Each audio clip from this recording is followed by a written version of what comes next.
Good evening and welcome to Let's Talk Kizomba. This week we're talking about dance teachers, techniques and social media influence. Are we now serving fast food Kizomba? I'll just let the panel come in. And tonight Gary O is away. So we have my co-host, Super Dixon, who's going to come in and introduce himself. My name's Andrea. I'm a teacher, a dancer, I lead, I follow, and we're trying to promote positive vibes about Kizomba.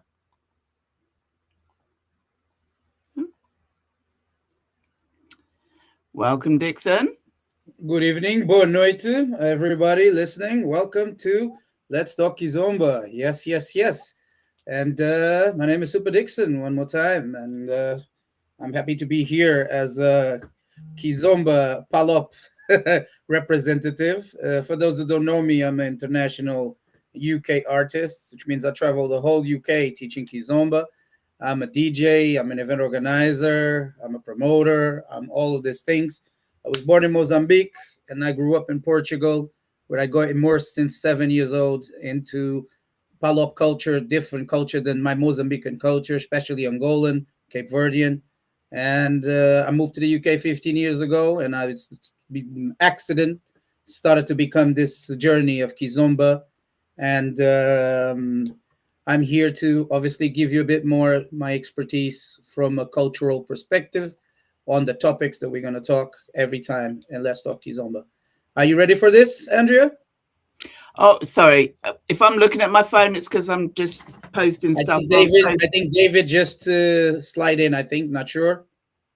No, it's not here. No. Okay. Anyway, we're ready to go for the show. Gary is not here, so no, he's away. But it was the last back to basics over and he's away in Paris. I think everybody was over there. So let us bring in another one of our guests, which is Georgia. Yes. Before Georgia introduces herself, remember, if you're watching this show, don't forget to share the link, tell a friend to tell a friend, invite your friends to the chat. We're live on YouTube and on Facebook. So if you want to have something to say, remember to be polite. I'm gonna read the spiel. Yeah, your dance, your opinion, your show. Drop the comments about the topic. Please be mindful and respectful of other opinions. Do not attack nobody. Let's make a clean fight. But we want to hear your points of view. And for this, we have Georgia Kizombera right here back in the show. How you doing, Georgia? Andrea, bring her back. No, I think what's happened is she's lost connection. So we'll the internet. Shall you bring Rashida? Yeah, let's bring Rashida in. Let's bring Rashida. We got the Iron Butterfly back in the show with more punchlines to drop about the topics. How you doing, Rashida? You good? Yeah, all good.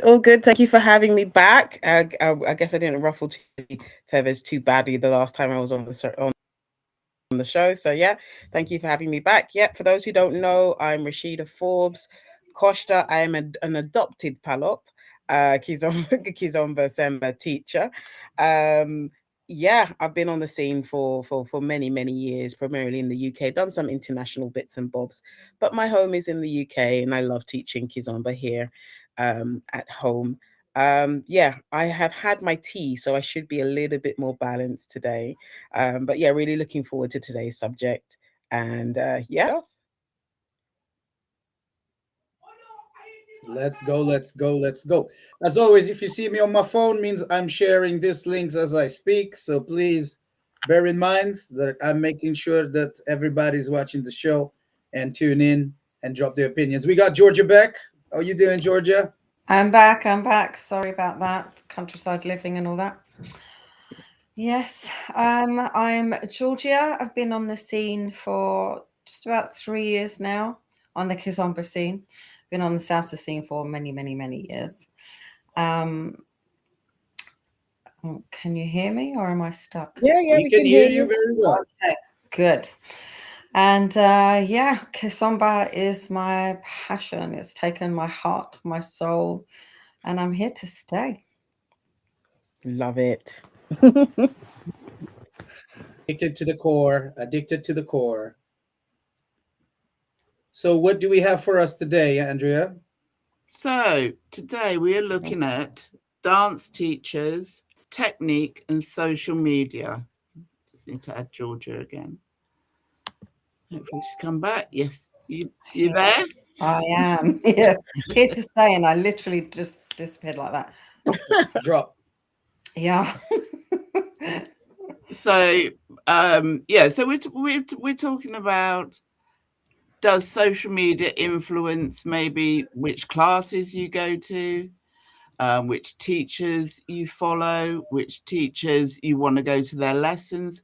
Do you see them on social media and are then disappointed by the class because they may have posted a video, it's only 45 seconds, 30 seconds, whatever it is, and it looks really exciting, looks great, but actually when you get there, their teaching is not maybe quite what you expected it to be. That's up to people to drop their comments. What do you think about classes? Do you think that we teachers need to up our game on social media? Does that influence which event you might go to? Does that influence who you will spend your hard-earned money on? Do you feel that the classes are disappointing? I'm going to go first. I follow teachers and DJs. So yeah, you do. The DJs, you go because you love their music, you love their sets, you like their flavor. You kind of get to know after a while. The teachers, teachers are really important. That's the whole point of Kizomba. And I'm going to do lessons forever. I'm never going to stop lessons because every teacher is different. They teach differently. You do see them on social media and you see them doing their fandangle dances, but it's never like that. They've been dancing with that person for 20 years, 15 years, 10 years, whatever. And they will never dance like that with you. They would be exhausted just doing that 2-3 times. They can't do that all night with everybody.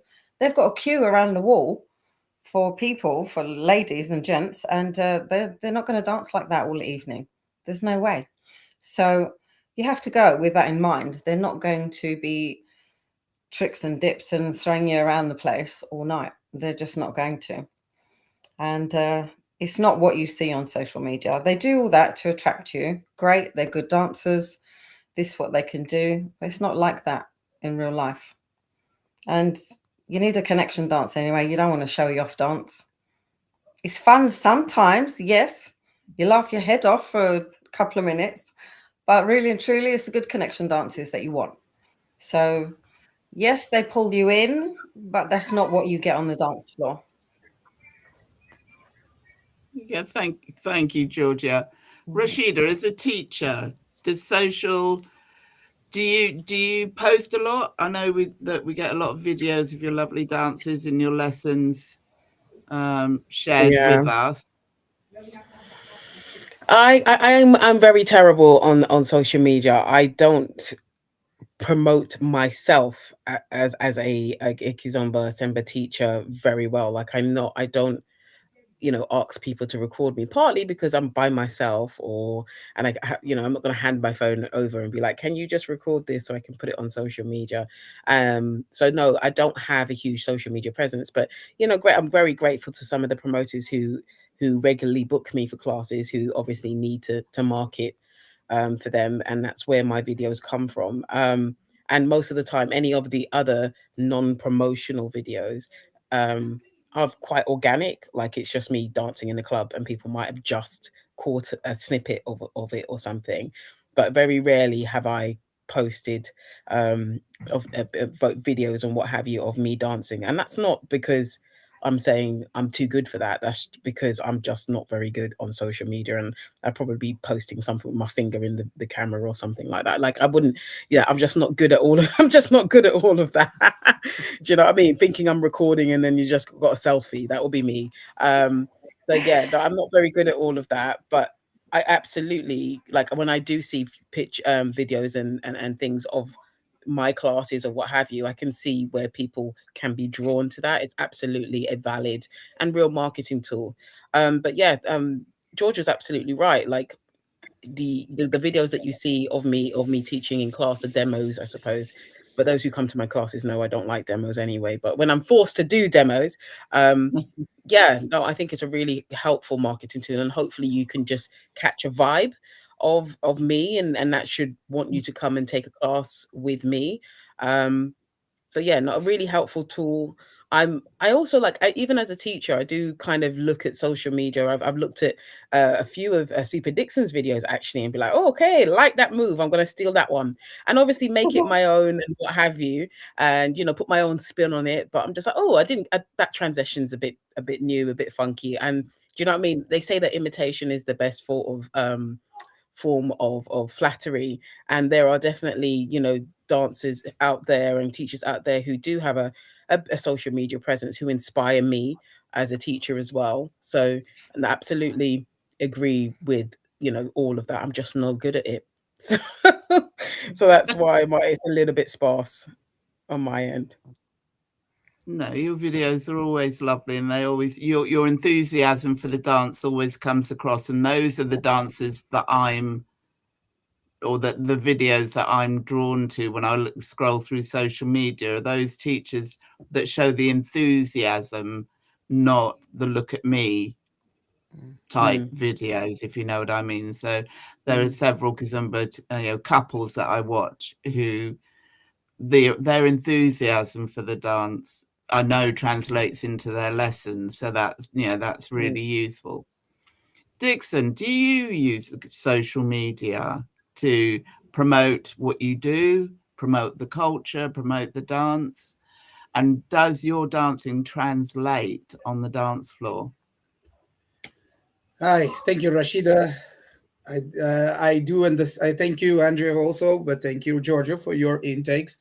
Yes, I'm a full-time artist, and before I was a full-time, when I used to have a day job like everybody, 9 to 5, like office job, yeah, all of that stuff. I guess that when I wanted to take myself a bit more serious, that's when I started to push my social media and start to focus and get my social media more organized, so I can get whatever, like, more gigs, basically.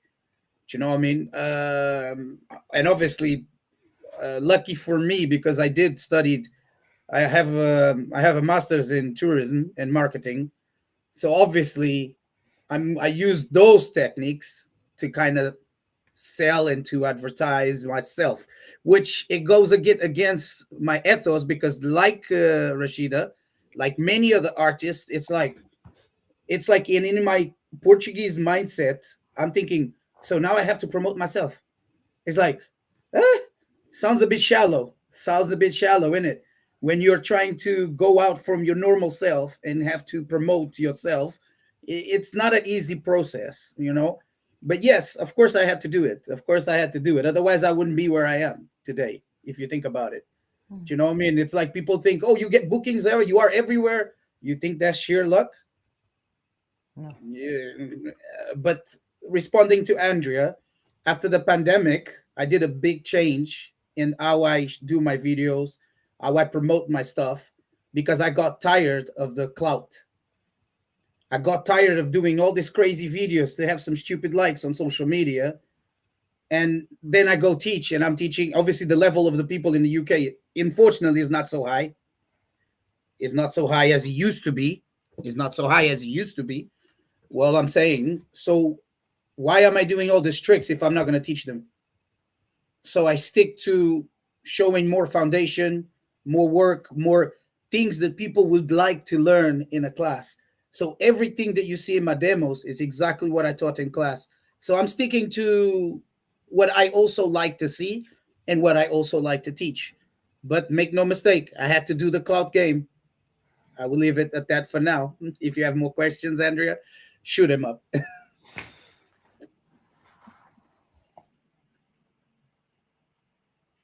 Andrea, you're mute. Sorry, was I on mute? This is every Zoom call during the pandemic, isn't it? Oh, There's always it one. still happens now at work.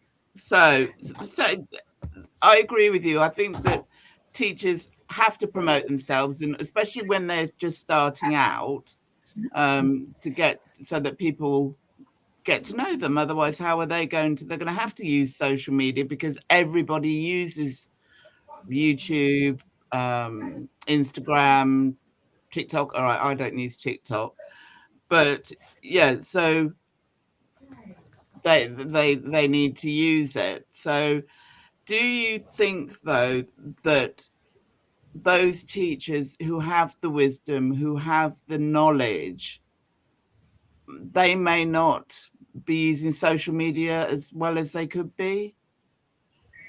I mean, it's really difficult because some people don't use social media. Do we have to play the game in order to get teaching jobs or go to, get events to raise our profile?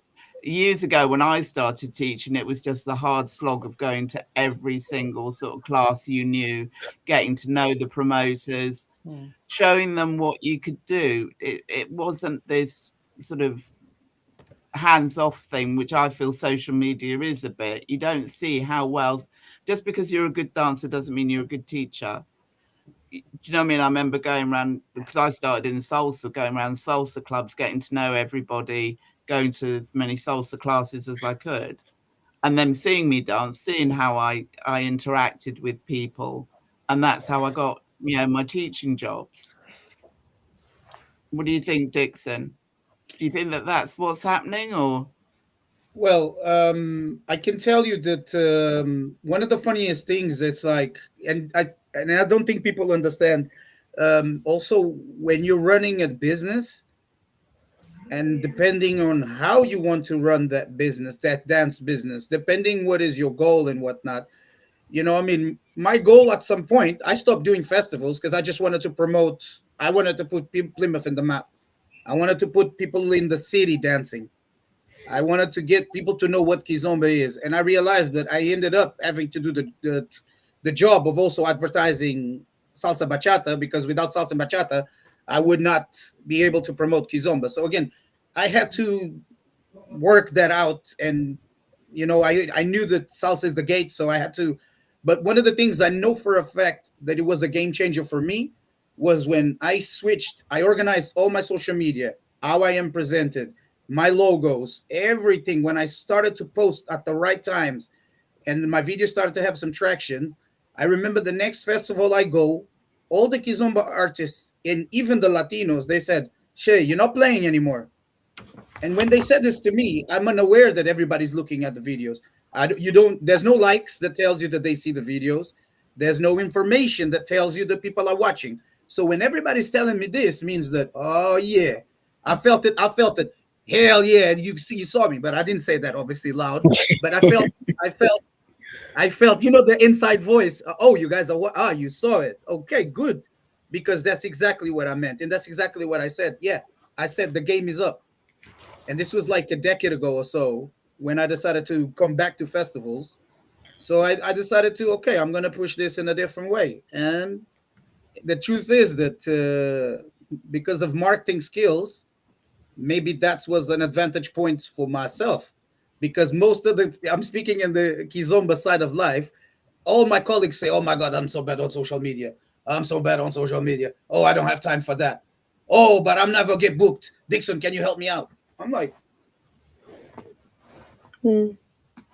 how can I help you out if you're not going to help yourself? No, Yeah. if I could jump in there, if that's all right with you, Andrea. Of course. Okay. No, I absolutely think that, if you're going to be a Kizomba artist, entertainer, you need to promote yourself. Like it should be part and parcel. Like if you're making any career choice, you have to position yourself in a way that's, you can access what you need to access. I guess I kind of thinking about today's subject, and I'm thinking about like even like some of the demos that I do. I'm absolutely like Super Dixon. All of the demos that you see on social media is a reflection of the class. I don't do any extra moves. Literally, my demos are probably 16 bars, because that's all I can actually teach for you guys to actually get in a half decent way. I don't tend to dance a whole track in my demos. So you do get a reflection of what I teach in class. However, because I was able to demonstrate it with a lady really, really well for the demo, doesn't necessarily mean that that's the move you're going to get from me socially or later on, or because obviously that person I picked for the demo got the moves well, I've got a connection, or whatever it is. There's other elements involved in what the final kind of finished product looks like on social media. There is a lot of demos of me completely messing up the routine. Like, bless them. Like sometimes the person I picked for the demo got it in class, but as soon as the camera goes up, they just get they're a bundle of nerves, and it just doesn't come out the way that it came out in class or what have you. Yeah. Post those anyway. Been there, done that. Post those anyway. It's Rashida, I'll tell you a secret in the off. I'll tell you a secret in the off. I don't need no secrets. I am happy to have the fluffed up demo posted, because you know what you can also see in that the fluffed up demo. It's real. Yeah. I'm smiling. I'm not like throwing that person away going, "Oh, you've messed up my moment in the spotlight in social media." It's a communication. Yeah. It's a realness, and hopefully you can see that that's endearing, and that me as a teacher, there's one thing about my dancing skill, but me as a teacher is that I'm kind. I'm holding you at your level. I'm adapting my dance. I'm not going to bully you through a move. I'm not going to, all of that sort of stuff, whether you know it or not, you should be picking up on as part of that demo, whether it's a clean the demo or not demo, I guess. And I think when people are posting on social media, I mean, Emma's posted a lovely comment that she definitely the what does it get? She got what it said on the tin with a lot of people in Paris. Yeah, in Paris, and yeah, you're very lucky. You're very lucky, but you might be having an off day, and you may be able to do this move 5 days out of the week. And today, for some reason, it's just not happening. Am I going to keep forcing it because that's what I put on social media? No, I'm going to adapt. I'm going to do something different. So no, you're not. It's not. You're not always going to get what you see on the videos, because there's a whole lot of other factors involved in that final tune as well. What's playing and how you're feeling it, how your partner's feeling it. A whole load of absolutely. I know of one teacher, he wanted it videoed, one his demo, and he used me, and then because he made a slight error of judgment or whatever he did, delete it, and I was just like, as Rashida said, if you're dancing with when you're dancing with somebody on the floor, if you're because I lead obviously, and they don't do the move that I thought I've led, then it's up to me to adapt to that person and to make them look good. I always say to people, "I'll catch you. Don't worry, I've got you." So whatever whatever dance I had in my head, if that person misses my cue, then that's my issue. It's not theirs, because I obviously haven't led it clearly. But this particular male teacher got really quite cross that he'd fluffed up. See, that made me not want to dance with him again. It's supposed to be fun And usually it's like a Friday night, yeah? Friday night, we've had a long week, we're tired, we just want to dance. We don't want to be like reprimanded that we misinterpreted a move. Just get on with it. Get on with it. I mean, seriously. It's a dance. It's not the end of the world. But for some people, their social media presence or what people expect of them, that they get their validation from other people. You know, I don't post videos. People may have posted videos of me in the past and stuff. And I posted of you and Lenny. yeah, you did. Thank you very much. But again, that particular teacher is amazing, and I've known him years, since he was a wee lad. Yeah. And he Still people who know him will understand that comment. But yeah, he dances to your level. He doesn't try to do anything that you can't do, and I think that that's really important as teachers. And I don't know, I can remember Yeah. everybody was at a particular dance event, and I was so disappointed by the teachers that had a particular teacher who had posted them. You know, when you actually danced with them, there was no soul. And I just felt, let down. okay, maybe that's changed. I don't know, this is in the early days of social media, and you know, people were obviously showing off their best moves, but actually dancing in a social, he didn't manage very well. I think he knows his routine, but didn't know, you know, how to social dance. Georgia, what's your experience of people you've seen on social media and then, you know, dance with on the dance floor?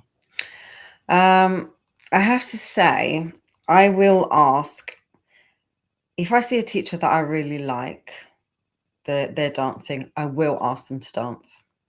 It scares the hell out of me.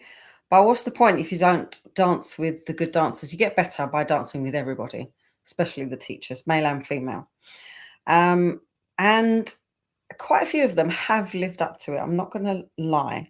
But some of them are exhausted, and some of them are just, they're not up for it. Halfway through the night, by the end of the night, they're tired. So they don't live up to their videos. But you can tell they're good dancers. They're just exhausted. And I get that. And leading is not, it's not a piece of pie. It's exhausting. I led as a woman. I led a man, and it was like dragging a dead donkey around. I don't know how you lot lead. I really don't. I admire all of you. I thought about learning to lead, and after doing this a couple of times, I was like, absolutely not. Why would I do that to myself? No. But I can teach you. pardon? I can teach you. No. I just want to be the woman. I just want to be the follower. Just for a couple of times a week. It's all good for me. It's more fun being a woman, a follower, to be honest. Some do live up to it. I'm not going to lie. Others are quite cliquey and won't dance with you. And I'm not talking about me. I've seen it. At festivals. They stick together. So that's quite a letdown as well. They will only dance with, can I say their kind, their gang, their group, their clique. So that's quite disappointing when you look around and everybody else is on the outside. So they see these teachers on social media, they go to these events to see these different teachers, and they don't get a look in.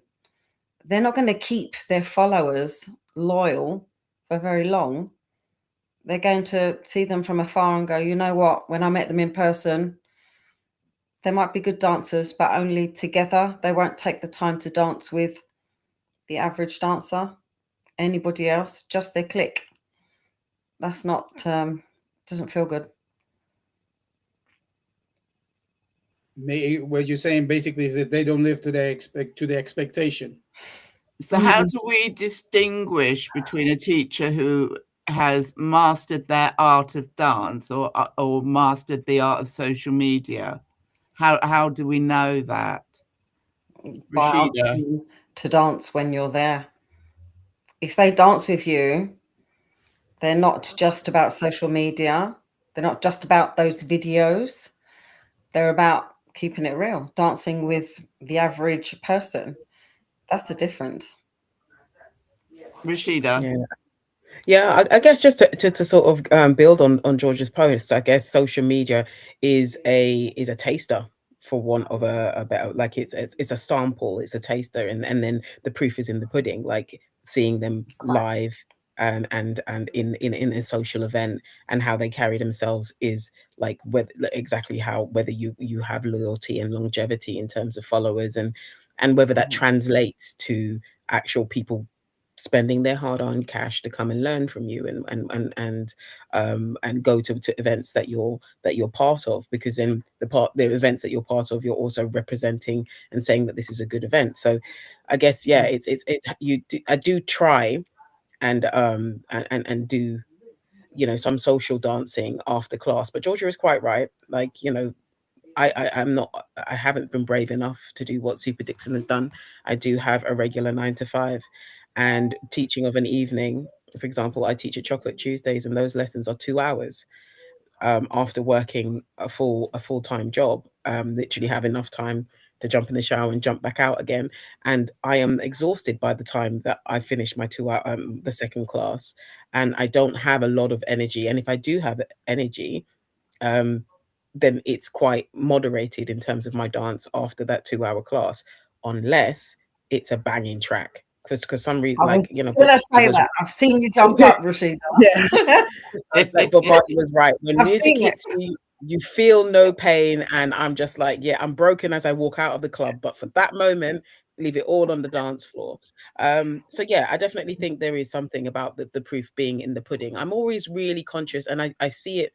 I don't see it so much in, forgive me, Super Dixon, but traditional Kizomba and Semba. I see it more in terms of the fusion and urban, Mm, where the dance routines are so intricate, so performative, so, I'm just like, there is no way that and mhm, I can absolutely be told I'm talking rubbish, because I don't follow and go to any urban kids clubs or what have you. But when I see them doing cartwheels and flip jack and all of this business in their routines, mhm, I'm just like, there's no way you can pick a random person in a social and execute those moves.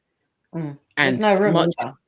no, and as much as potentially these videos are there to inspire and, allow for students to aspire to a certain level or what have you, I think there is an element of that. I'm not dogging doing some intricate moves or doing some complicated routine to inspire students to want to continue to learn Kizomba, because that's something they want to learn. But there is, I feel like there's I'm a Libra, and there should be some balance, right? Not every routine on social media needs to be some sort of Karate Kid type looking business going on between a couple. They can just bring it down a notch and do something that's, or dance with somebody that's not your partner. I would love to see more people dancing with people that don't have a long time existing relationship, where you're so attuned that you can follow really, really, really, really well. And I think some of the best videos, especially the videos that I'm part of, where I say it's a bit more organic, like we mentioned, our wee lad, and he, when I do demos with him, I don't know what he's going to do. I have Not no a clue. idea. And Mm-mm. I'm just being flung around the dance floor and just trying to look elegant or what have you. But at the end of the day, it's just about demonstrating that connection, that joy, that creativity that we co-created for that 2.5 minutes of that song. And that's more beautiful than doing these, your feet at 45 degrees and you lift at that angle, and for that feels a Yeah. little bit too clinical, a little bit too prescriptive and unrealistic, because that isn't, we never teach that way. And Mhm. even when I teach, I a lot of my students probably find it a little bit annoying, but if you get it too well, I mix it up. Like, you're not doing an hour of something that you're not learning anything from. If you can do the move, then let's do it backwards, let's do it in reverse, let's do the routine in reverse. Like, I mix it up, because that's how I guess I'm trying to cultivate dancers and not performers. So I guess it's where you're pitching yourself as Mhm. as a kizomba instructor in this world. I hope that answered your question. I kind of forgot what your question was halfway through, but I hope that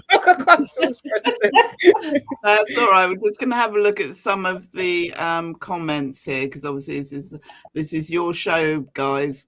You know, send us some. So, as Emma said, she was in Back to Basics this weekend, and people she recognised from social media, and they all hit the expectations they advertised. So she was really lucky.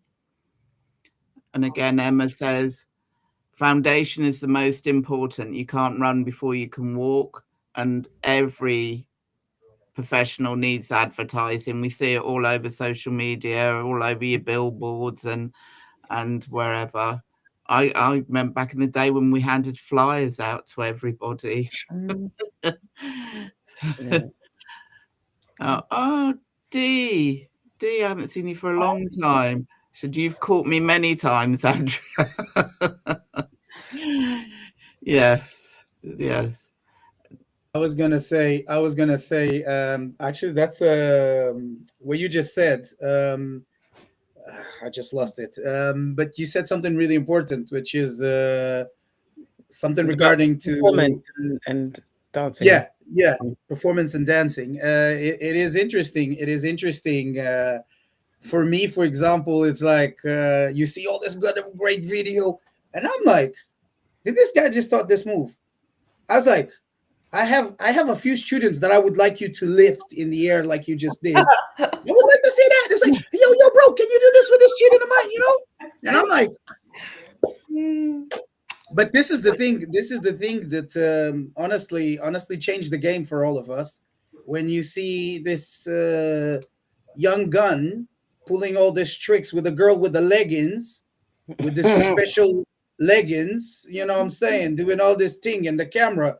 All I can see is her leggings in my face, if you know what I'm saying. And I'm trying to think, it's like, what are we selling here? Do you know what I mean? And I'm thinking about from a cultural perspective, it's like, and then this guy is getting bookings everywhere. And I'm like, and make no mistake, when I saw him for the first time, I was like, I was there to watch. And I was like, what were you watching? You said 16 steps, yeah, Rashida? I think I saw a class in a Saida. And then it comes the demo, and it's the kick-ass demo of the world. And I was like, how much this guy got paid? Hey, I'm like, me espera so. Next time. Anyway, let's continue with the comments. Shut up for D. She's in the deluxe in the building. Emma Guest is in the building. Even I think Chrome Star Ends must be Gary, or we must be watching from wherever he is. Yeah, there he is. What's up? What does it? D says it's a click business. I think it is. True story. Yes. It is what it is. Listen, it is what it is. The thing is, social media changed the game. And the thing is, you just mentioned the flyers, Andrea. Yes. I can tell you one thing. I remember when I came to the UK and we started to do events. And I remember that I started to organize events, and I knew how to organize events, but I didn't know how the scene is run, how you do events, how you get the word out.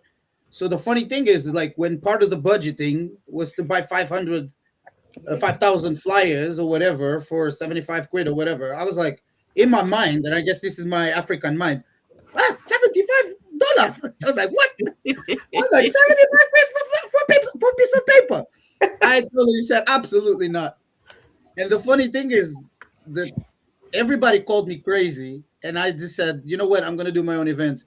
And I'm not going to spend any money in flyers. So I started to advertise everything on Facebook, everything everywhere. And people were still complaining why my events were busy. I'm like, I am $75 richer. That's all I can say. I didn't care if one of the things is like, it's not even if I made money or not. I didn't spend 75 quid. For me, that was like, But I think one of the important things is I think Emma mentioned it earlier, you can't run before you can walk. So people will watch these videos of people doing all these extravagant moves and stuff and try to then replicate that on the dance floor without having a foundation of the dance themselves. You know, people will come to a lesson and actually we have teachers who maybe come to a class somewhere and they have to bring that what they thought they could teach and what they've shown they can dance to the level of the people in the room, because sometimes the level of the students might not be up to where their dancing level is. Do you know what I mean? Because I still sometimes assist a teacher and will practice the routine before the class, before anybody arrives, and then when we actually do the class, it's not what we practiced before the class, because we don't get very far because people haven't learnt the basics, so we're having to go over the basics again. You know, if you go to an advanced intermediate level, the teacher should just have to tell you what the step is. You know, do a Saida, do an Estrella, do this, do that, you know, Casamento, whatever. And you should know. We shouldn't have to then stop the whole lesson to talk you through it. So the teacher may be posting these great pictures, very elegant, very lovely, but if you, the student, and it's your responsibility to match that level of the class that you go into, maybe, because a lot of these teachers teach really well, but I know from having, you know, assisted a lot of teachers that we've practiced, and when we actually come to the lesson, you know, we might do 3 or 4 steps that we practiced because people just don't know what they're doing. Should they be in that lesson? Holding everyone up. That's a whole nother show. Serious. Go on, Georgia. Talk the tea. What happened? Yeah. I want to go and learn. I pay my money. I know what level I'm going to, like Rashida's class, whatever. Yeah, I do it regular. I know what I'm going to get. But then there's some people that join that hold us all up. We're just standing around like this. I'm saying to Rashida, that person over there is not getting it. Can you just show him, please? Literally. So we can get on with it, because it's not fun just waiting around. Like Andrea just said, Casamento, do it. You don't have to be looking. You should know what it is. You know? Well, do you really want me to tell you the truth? Just go. Come on then, Dixon. What have you got to say? One of the things I learned from the Cubans is to call the names of the moves. Because the way I learned Cuban salsa was through the rueda. When they call whatever in chufla, I was like, ¿qué? I knew doing the rueda, call the name. I already knew it in my brain. I need to know. You call the name, I already start all the kung fu stuff. And I thought, I'm going to adopt this stiff to my class. And I started to call the names of the moves. Now comes a random person in the end of the world in Plymouth, right? And, oh, so you done Kizomba? Yeah, I do improvers for so-and-so. Oh, right. Cool. I start the class. I start to teach the whatever variation I'm doing. And then I said, from here, enter, and you can do a Saida. Press play on the music. My students, I didn't need to teach in my higher level. We do the combination that they're learning, pom, pom, pom, pom, pom, and then they knew from here, pop, they can do the Saida. They can do the Saida the way they want. They can do at the retroceso if they want. They can do whatever they want. I said, do whichever you like. From here, it's on you. I'm teaching you the combo. From here, you know it's going to be a Saida after this. And the guys start to get creative. These random people that come to my class because they're improvers somewhere else. What is the Saida again? Other class. I'm like, but Georgia, back in the day, we weren't doing 2 classes at the same time. Back in the day, you teach the first class for beginners, and then you teach the improvers, remember? Yes, true. Well, I remember that from salsa, not from Kizomba, but Well, we adopted a lot of things from the salsa, unfortunately. Yeah. As I just mentioned, a lot of the way I teach at the beginning, using syllabus and stuff, I adopted from that. But I changed the methodology, and I cut all the Latin ties, because again, respectfully, we are African dance, so we dance different. So I started to not even compare. So I don't do that anymore. All I'm saying is, you just mentioned terminologies that You know that in a higher level, you need to know all these terminologies. Someone walks into the class and say, "You're an improver. You don't know the name of this move." And I'm like, I just look at them. Okay. And I continue the class without making any ruckus, without going any crazy. Uh, I think this is where I'm not even. this, I'm not even gonna lie. I'm not even gonna lie. In a festival, I even run from teaching Saida. Mhm. Yeah. And I think this is where the difference between your skills as a teacher and your skill as a dancer or a promoter starts to you see the gaps. Because yes, yes, absolutely, people should know the moves. I'm less caught up about the terminology. People in my class know that I don't have the right names for anything. Actually, we You just have adopt noise names that sometimes. make sense to Mhm. the rhythm or whatever I'm doing. I mean, I know that there are a lot of teachers out there that have a syllabus and take it very, very seriously, but I'm less committed to the, again, because I'm not teaching performative, I'm teaching social dance, right? So if you want to end up calling Nope. this move the around the world, call it the around the world. Like, I really don't care. I'm But not. here you go to Rashida, I'm not talking about. It's important. We're not talking about here combinations. We're talking about. Imagine when you're teaching a beginners class, you will oh no, no, explain yeah, I was coming casamento. to that point. I was coming I'm to that talking point. about the basics. The basics. We're Let talking about Rashida finish her the point, basics of the please. basics. Now, when you're teaching an improver class and you adding something that it's again, it may not have a name. Come on, let's be honest. I do the same. I have some terminologies that I keep explaining. I don't know how the other teachers call this. I call this this. But when it's talking about foundation and we're talking about basic stuff like casamento, male saída, lady saída, Sure. um, retroceso. I mean, let's be honest. Let's be honest. You walk into an improver class and you don't know that. You know what I mean? That's all No, I'm no, no. saying. I'm not I saying. absolutely And agree. what I happens absolutely is agree. with the teachers that are teaching fusion, and you see all these fancy tricks on the social media, and I'm like, I definitely know what that is, but I want to see how they're going to teach that. Mhm. And that's the point of the show: is you did a crazy ass move. That's a tango move, I know for sure. But yeah, I want to see you teach that. Most important, I want to see you do all that fancy stuff that you do on your videos. I want to see you doing it in a social. I like entertain me. And I only see this guys do is two step. I'm like, how much did you pay you again? Mhm.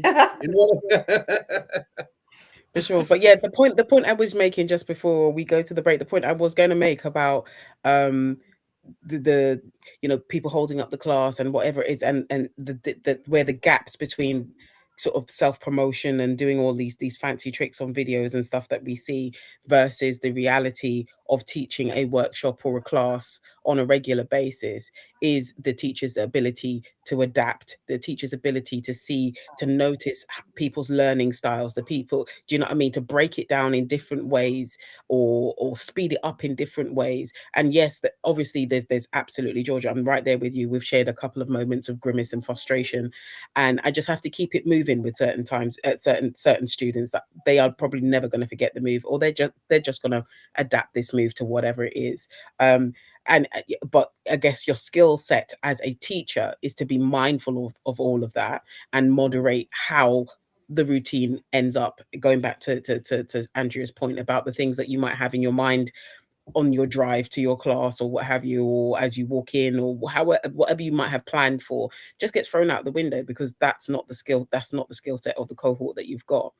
And you mentioned something about me teaching two classes in one, but a lot of times when I was teaching at Nomad, for some reason I don't know how it turned about, but I used to have a mixed bag of students. So I would have beginners, improvers, and advanced class. So I'd be like, for those who know this move, here is a variation. Do the variation that way. For those who don't know this move, do it simplify. This is the simplified version. Do the simplified version. We all end up in the same place. We all end up, what I mean. So don't push yourself. If I'm doing a lift or whatever it is, don't do a lift. Do a side step.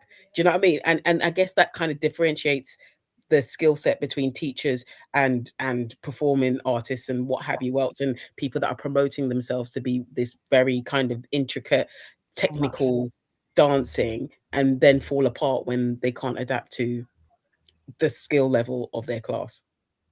I guess that I that was the think, point I was making. yeah, no, I think you're right. I've been to classes where the teacher has, this is the routine I'm going to teach you tonight, and we are going to go through it from start to finish. and you know that at the end of the night, if you said to people, can you do that routine, they might remember the beginning bit of it. And it's really difficult, I think, for a lot of guys who are leading, who are maybe not quite as confident, to remember a long, complicated routine. I think they would much rather learn a short routine well than to learn lots of fancy footwork, which, I mean, you know, when you watched some of these teachers, these couples who've practiced and practiced and practiced, and then you get people who turn up at an event who maybe have had lessons, you know, somewhere not London, let's say. I didn't want to say out in the sticks, but not London, then that they're not going to necessarily know those steps, but you know, or had that type of lesson before. I used to always say it was like going to the grown-up world when you used to go to London, from the classes that I started with in Portsmouth and Southampton and Bournemouth and places like that. So yeah, I think it's difficult for teachers, and that is the skill for me of a teacher, is knowing that yes, I have this fantastic routine in my head, but I can see from the people around me that they're either not going to enjoy the lesson, and there's nothing. Women tend to catch on more quicker with the moves and the following. It's easier, though, isn't it? I argue that following is actually a huge skill set in itself, because we don't know what's coming. Yeah, we're in the lesson, yes, because the teacher's calling out the moves or whatever and practicing it again and again. But on the dance floor, no, because we have no idea what the guy has in his head. Sometimes they don't have any idea what's in their head. So I think following is probably on a. It didn't use when I first started dancing. It was always, I'll just follow, just follow. And it's not just following. I am having to pay attention to this person standing in front of me, and making sure I don't fall over, but also making sure I don't trip them up. So following is actually a huge skill in itself, and it's very underrated. Agreed. And everyone dances completely different to the one before, and the one after is different. And they've all got a different vibe going on in themselves. So you've got to catch that vibe in order to have a connection, good dance. So yeah, agreed. Yeah, no, it's difficult, but to lead. I love leading though, because you can hear the song and you can interpret it in your way. It might be that the voice is the bit that you're listening to, or the melody, or a particular instrument. I know that when I lead men, so usually teachers who want to be led, or some of the guys want to practice, trying to get them to say to them, who's leading? I'm leading. Let me lead, because I'm not listening to the song the way that you're listening to the song. I'm hearing my own thing. You know, if it's Grace of War, I love his voice. If it's you know, Puda Portuguese, I might the little. You know, that's why I hate it when DJs cut songs, because I know that good bit's just coming, and then where'd it go? Yeah, where'd it go? He's putting another song. No, you hear it. That's another topic, Andrea. That's another topic, but it's a good one. It's a good one. We have to, because let me do an Andrew right now. Stay on topic.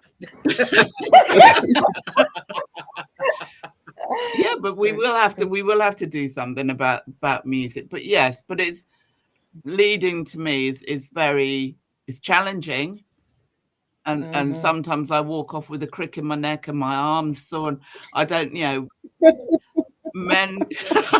Rashida knows. Sorry, I walk off. I'm sorry. I was having a bad time. My back, you know, my arm, I can't, or I'm losing parts of my clothing. That is something I never really thought of when I was, following.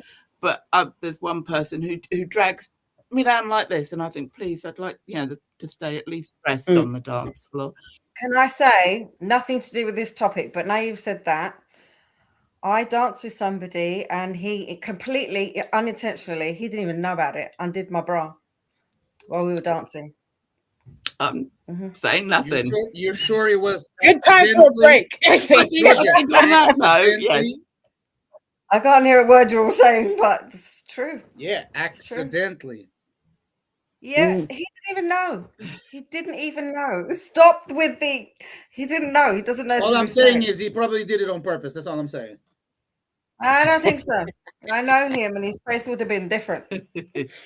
So we're just I going to think have a so, quick okay. break now, just a couple of minutes if I can find where the song is. Oh, there it is. Okay. So we're just going to have a quick break just to recharge our batteries, get a drink, and then come right back. Let's see if I can.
Where's everybody gone?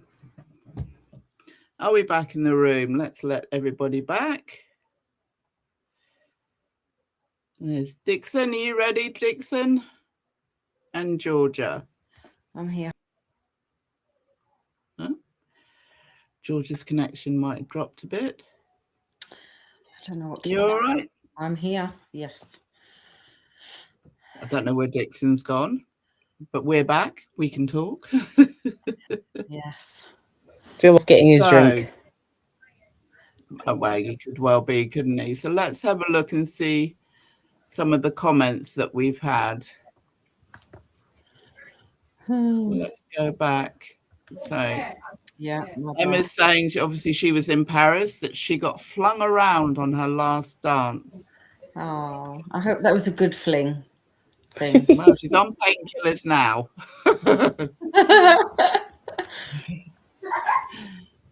Dee's saying that she's always makes sure she's in the right level for the class.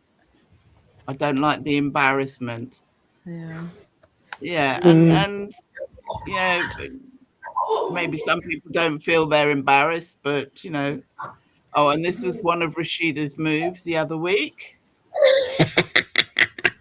See, I have no names for anything. I just make it up. What does it feel like to me? Yeah.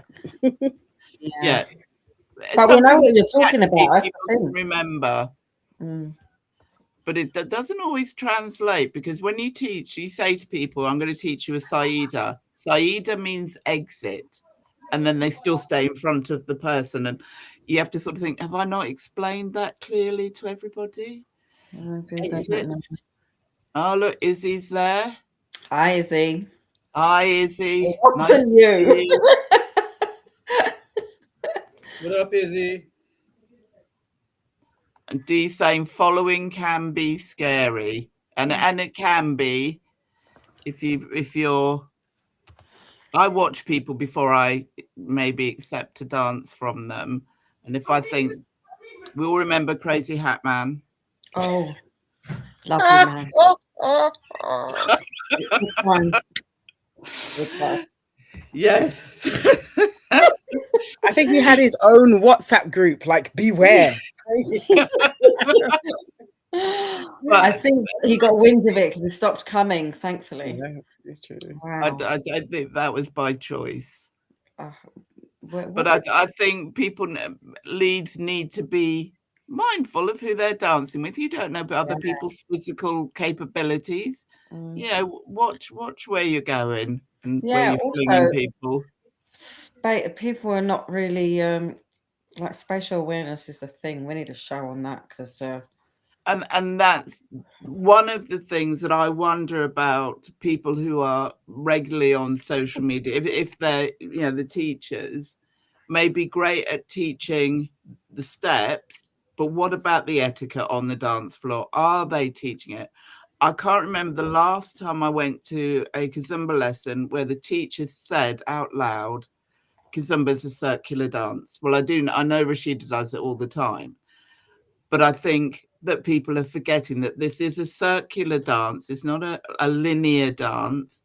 And that's why we're getting all the bumping. So if I'm leading, I will go and dance near the palops because we will all dance in a circle. And it's very unlikely that I'm going to bump into anybody. But if I'm in the main bit of the floor, it's every man for himself and Dod. Oh, look at the kitty cat. It's Dodgem City. But are the teachers who are teaching these great moves and these exciting sets teaching the etiquette or the history, the cultural relevance of the dance? I don't know if that's always happening, and that's an important part to remember when you're dancers. Like when I taught Cuban salsa, I was taught by Cubans who would say this move is an orisha to this god or to this god or to, you know, and we're paying homage, or this is how the slaves danced, and they were telling stories from back in Africa and all of this, which brings a whole new meaning for me to a dance. And whether that's ever talked about within a class, I don't know. I see you nodding, Rashida.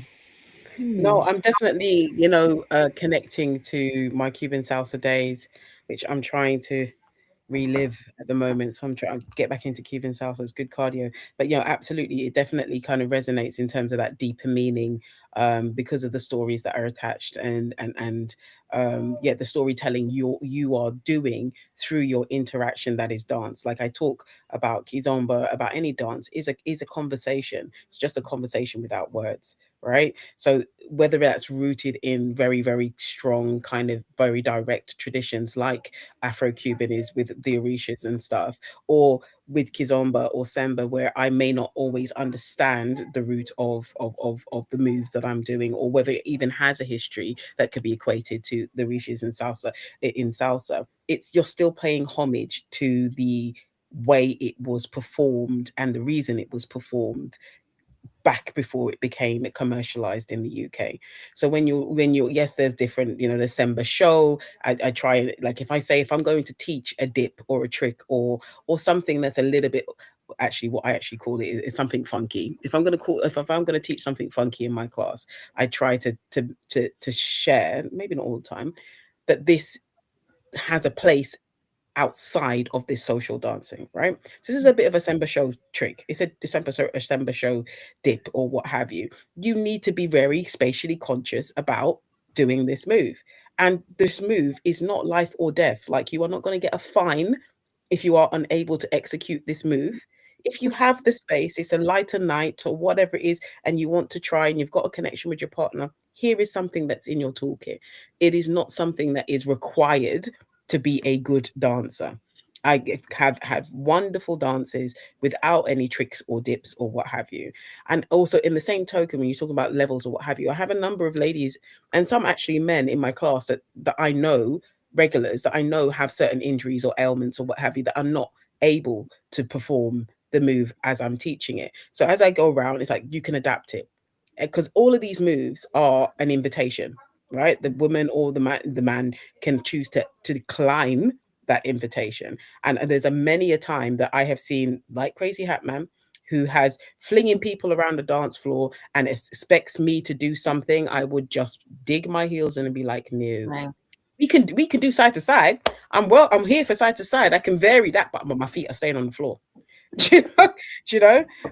So yeah, no, I definitely think that, you know, spatial awareness is such a huge thing that we should be more mindful of, especially if you are making decisions about instructors from on their social media presence, and they are, like my husband says, it's like they're doing gymnastics on the dance floor. That it's very, very unlikely that you are going to have that similar experience, especially if it's a good night, because there's no space, and two, quite frankly, I don't have a trusting relationship for you to take both my feet off the floor.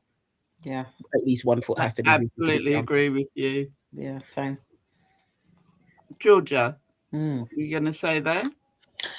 I was just agreeing with Rashida. Literally, I nodded all the way through, and I don't really. There's a handful of people that I can actually name that I trust to take both feet off the floor. You are one, Rashida, because I feel safe. Well, I Not know. when I'm in heels, though. Not when I'm in heels. I don't ask you to dance when you're in heels. No, you're still in your flats. That is true. That is true. Yeah. That is true. So if a woman's in their heels, I don't ask them to dance. They're not in the mood to lead. Then that's when the other cat. I'm sorry, just everywhere. Yeah, no, I lost my train of thought. So maybe let's go to Dixon. Dixon, what's your thoughts? In the terms of the topic of today, I mean, I do a lot of power moves in my videos. That again, they are on the video exclusively for show purposes, especially when I'm doing a Semba class, and I'm doing the class exactly like the demo, blah blah blah. But then there's a little switch that I do a power move that I haven't taught to no student, and I remember the pair of the fuse that I teach because they were on the level. But I can guarantee you that again, that is just on a video for show purposes. And I'm adding on that just because obviously, wow, that trick was amazing. You know what I mean? And it sometimes it's like, it's a bit crazy. It's a bit crazy, exactly what you guys saying, where it's like, yeah, I'm doing the video, and again, I'm just adding the embellishment just to prop interest to come to the lessons. I know for a fact that I'm not going to teach none of that to none of them. Sorry. Okay. But it's in the video, and everybody loved it, and everybody's liking it. And I'm gonna wait, and I'm gonna get booked for the next big event.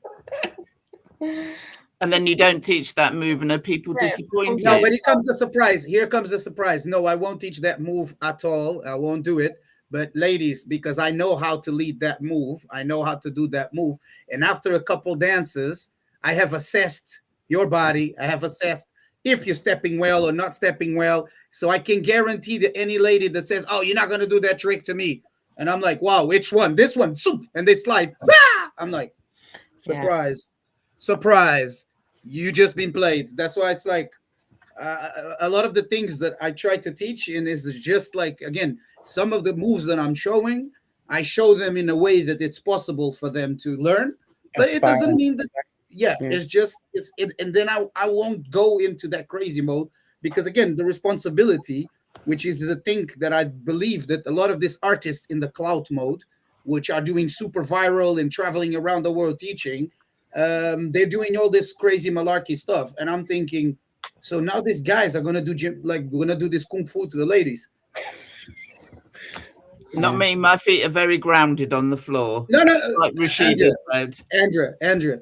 The funny thing here is that the funny thing here is that the truth is that I know for a fact that I'm not taking risks on doing many crazy stunts because I know there's people that learn from YouTube, that learn from the videos, and I know for a fact that there's like people gonna start falling on the floor. I'm gonna tell a quick story, just very tiny story. I remember when I came to the UK, I came to the UK, and I remember going to the parties, and I used to do one of my party tricks, which is I used to dip the lady, and I used to take my arms out. And everybody used to be like, what a party trick. You know, when I was new here, nobody knew much about Kizomba. So me doing a dip, and then I take my hands out, and everybody would be surprised. I started to hear, I didn't witness it because these people didn't come to my classes. I started to hear the ladies were falling in the floor because guys were copying that move. I was like, why are they copying that move if they never come to my lessons? I mean, I never taught it in the lessons, but the fact that I'm doing in social dance, you know what I mean? They start to copy. And I'm like, interesting, interesting. But here and there, I do that party trick in some of my videos, as you can see. Again, and I'm like, well, if they do this, if the ladies fall for it, it's on them. But the truth is, a lot of ladies are enjoying this gymnastics videos that they see on social media, and they see the guy spun them around and do all this kung fu, and I'm like, and this is something that you're like, oh, I love it. Thank you. It's very interesting. I have a student, bless him, and he absolutely loves Kizomba, but he definitely, like, I haven't had the conversation, but he definitely has had a different dance style in his body before he learned Kizomba. So he takes my moves and makes them 10 times bigger and is so kind of, you know, extravagant in his moves. And I love that he loves it. But I'm just in constant fear for the woman he's dancing with, because it just feels so uncontrolled, or, you know, not like that he hasn't paid attention to the technique. Thank God I have not witnessed any injury, but I'm just so frightened of that, because so whenever I do teach dips or what have you, I spend ages talking about where your weight difference needs to be, because, you know, women, this is a partnership. It is not some, you know, bodybuilder man lifting you up like dead weight to do a trick. You have to position yourself in a way that protects yourself and also makes you feel lighter for the guy. And if that connection is not there, it's just abort mission. I think I say but that Rashida, so many times. Like, think Remember about that this. phrase. Think about this. In your case, you are teaching these moves, right? What yeah. the thing is, how many people you just mentioned this important part where this guy copies your moves. He doesn't attend your class, but they copy your moves, and then obviously he does this, blah blah blah blah blah. Well, you haven't heard that nobody has fallen or got injured or whatever. I saw a comment from Emma Guest saying that she's still on painkillers because someone did a kick-ass move to them. The thing is, this some of this performance moves, because they are performance moves, they're not social dance moves. Yes, you know, because exactly. this is another thing that I'm not even gonna play with you, but we can blame the salseros for that, because they made a performance, and then the bachateros took it to another level with a sensual malarkey, which obviously not again. The dance became more performance based, and the funny thing, everybody's looking at us Kizomberos. Ah, yeah, we need to do the same. We Kizomberos said, you need. It's like, with your level, we're never going to teach you that. Well, exactly that. But there's a level and of then the urban kids responsibility. scene comes in, and they started to, well, we are going to do it, and then they start getting hired for the being Kizomba. That's the point that I'm making here as well, because they do the moves, they get the gigs, and everybody's trying to copy their moves. I'm just thinking, hey, you better have insurance. Well, indeed. I guess I do teach the dips and stuff in my improvers, intermediates, whatever class you want to see, because I feel like I feel like I have a responsibility, because people do see the stuff on social media and they do try to emulate what they see. I mean, even I admitted to it earlier on. I watch Super Dixon's videos sometimes and be like, oh, I love that transition. I'm going to work that transition into a routine or what have you, or whatever the transition, whether it is a power move or not. But people are I've seen people trying out these things with not understanding the technique behind it. And I feel I teach these things like the bunny hop and things like that, and rename them to make them feel accessible, because also there's this culture of it's only the leggings girls that can get to do them. And actually that's not entirely true either. If you focus on technique, I am not a huge lady, I don't have biceps for days, but I can still do a trick or a dip with somebody who is not a size 2, right? If they position their weight correctly. and all of that sort of stuff. So yeah, I do teach them in my moves, but I feel in my classes, but not necessarily because of the output of the demo, because it makes me look good and interesting and funky and whatever it is. It's more about a responsibility and safety for both the men and women, because I also really intertwine there that women can just refuse to do it. Can I actually react to that? When you're taught any style of dance, whether it's tango, rumba, kizomba, salsa, you need to be taught, both followers and leaders, how to do that dip. A lot of men in various classes have gone to do it, and I'm not in the right, they've not put me in the right place. So, and they're like, but you didn't do it. I'm like, but you didn't lead it. You didn't lead it, so I'm not going to do it. I'm not going to put you my lead, I follow, I used to always say. You didn't lead it, so I'm not going to do it. I said to him, would you like me to help you? And sometimes they're like, no. I'm like, absolutely, fine, move on. Do it to the next woman, see if she does it. She's not going to do it either. But most of them say, can you show me how to do that? And then I'm in the right place. And when they can feel it, they know how to do it.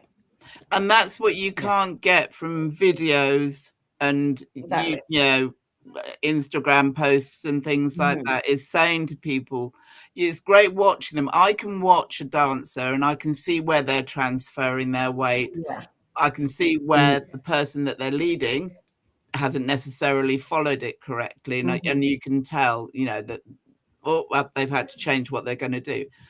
But if you don't go to lessons, you're not going to learn that you need to be, you know, transferring your weight. Use the whole of you. I was watching some, it was a group of men leading, you know, where they do the solo leading. And I was watching their feet, and you could see they were using all of their feet, and you could see all the way up through their legs that they were balancing themselves. And you can't get, I can get that from a video because obviously I lead and I follow. But I don't know if some people get that. It's aesthetics, but it's also, they're not seeing the technique. It's they're focusing on the aesthetic. Yes. And it's like when you say, when you're doing your dip, you're saying to people, and I watch you, and you're like taking a tiny step, a foot to the, you know, to your left, and then a slight lean, and then you watch the people in the class stepping out a yard, a meter, stepping out and then leaning you right out, and you're like, no, my feet one foot needs to be on the ground, and my weight needs to not be off balance. And again, you can't get that from social media. You need to experience in the class. We're just going to go to a few comments that we've got here. Chrome Stars challenging me on when I said about dancing near the palops, because they all, you know, I stick by that. I will dance around palops more than I will want to dance around people who are doing linear dancing. I've not known any palops wipe anybody out with their arms and elbows. I would challenge you on that and ask you to show me a video, because palops don't wave their arms and their elbows. They're embracing the person that they're dancing with, and they are keeping them safe. They're not waving their arms around. So I'm not sure who Chrome Star is watching there. It must be the drunk palops when they're drunk is different, but it is everybody. Yeah, that's true too. Yeah, so Rashida's famous names. I listen out when I hear it, and hear some good names. Evandro Bravo is out there. Evandro, from my days at various events, and he played for me at my event as well. And Carlita's out there. I've not seen Carlita for a long time. I see Carlita all the time. Hello, Carlita. How are you? Oh, who's that? Evandro. Thank you, Evandro. He, you know.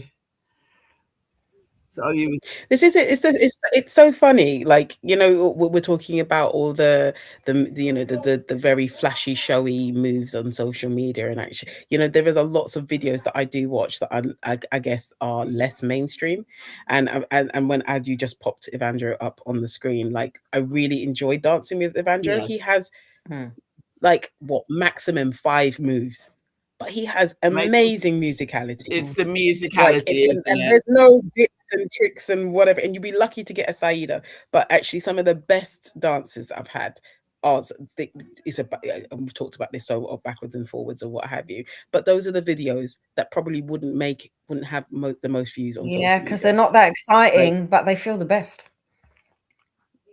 Absolutely, Speaking of I agree with you. Yes, Yeah. somebody who has musicality above any trick, you think, oh yeah, he heard that song. Mm.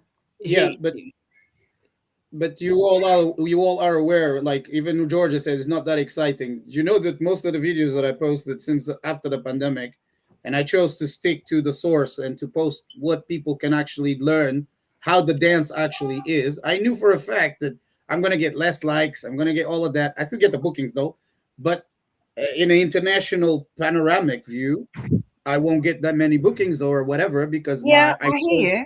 I chose the path of the real, if it Mhm. makes sense. And the path of the real is the most painful one in a certain way.